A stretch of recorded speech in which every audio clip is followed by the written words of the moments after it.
இந்த recipe ready பண்ணுறதுக்காக medium சைஸில் 2 பச்சை மாங்காய் எடுத்துருக்கேங்க. இப்போ மாங்காய் சீசன் இல்லைங்களா, ஈஸியாக நம்ம எல்லா கடையிலையுமே வாங்கிக்கலாம். இந்த மாதிரி 2 மாங்காய் எடுத்து தண்ணியில் 2 டைம் நல்லா வாஷ் பண்ணி எடுத்துட்டு அந்த தோல் மட்டும் சீவி எடுத்துக்கலாங்க லைட்டாக. இப்போ எடுத்துட்டு உங்ககிட்ட காமிக்கிறேன். இப்போ அந்த தோல் மட்டும் தனியாக சீவி எடுத்துட்டு இல்லைங்களா, லைட்டாக அந்த கத்தி வச்சு எடுத்தீங்க அப்படின்னா ஈஸியாக அந்த தோலெல்லாம் எடுத்துடலாங்க.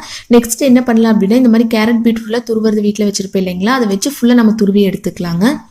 இப்போ 2 மீடியம் சைஸ் மாங்காய் இந்த மாதிரி துருவி எடுத்து வச்சிருக்கு இல்லைங்களா, ஒருவேளை உங்களுக்கு அதிகமாக வேணும் அப்படின்னா இந்த 2 மாங்காய் கூட இந்த மாதிரி ரெடி பண்ணி எடுத்துக்கலாங்க. எடுத்துட்டு இது எந்த அளவுக்கு வந்திருக்கோ அதே அளவுக்கு வந்து நம்ம சர்க்கரை சேர்க்கணும். அதனால இதை அளந்து எடுத்துக்கலாங்க. நீங்கள் டம்ளரில் கூட 1 டம்ளர் எடுத்துட்டீங்க அப்படின்னா 1 டம்ளர் அளவுக்கு நீங்கள் சர்க்கரை சேர்த்துக்கலாம். இப்போ இந்த கப்பில் 1 கப் அளவுக்கு நமக்கு கிடைச்சிருக்கு இல்லைங்களா, ஸோ அதே அளவில் வந்து நம்ம சர்க்கரை சேர்த்துக்கலாங்க.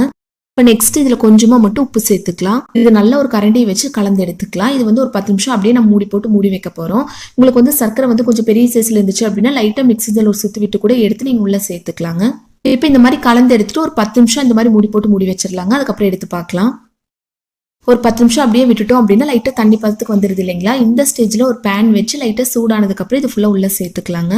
மீடியம் ஃப்ளேமில் வச்சு நல்லா கலந்து விட்டுட்டே இருக்கலாங்க. பாருங்கள் சர்க்கரையெல்லாம் நல்லா தண்ணி பதத்து கிடச்சிருக்கு இல்லைங்களா, ஸோ மீடியம் ஃப்ளேமில் வச்சு நல்லா கைவிடாமல் கலந்து விட்டுட்டே இருக்கலாம். லைட்டாக கெட்டியாகி கலர் மாறி இருக்கு இல்லைங்களா, இந்த ஸ்டேஜில் 1 டீஸ்பூன் அளவுக்கு வந்து மிளகாய் தூள் சேர்த்துக்கலாங்க. கொஞ்சமாக மஞ்சள் தூள் சேர்த்துக்கலாங்க. நெக்ஸ்ட் ஒரு 1/4 டீஸ்பூன் அளவுக்கு சீரகம் சேர்த்துக்கலாம். இதை சேர்க்கும் போது நல்லா வாசனையாக இருக்கும். மிளகாய் தூள் வந்து அதிகமாக சேர்க்கக்கூடாதுங்க. இந்த அளவுக்கு சேர்த்துட்டீங்க அப்படின்னா தான் டேஸ்ட் ரொம்ப நல்லா இருக்கும்.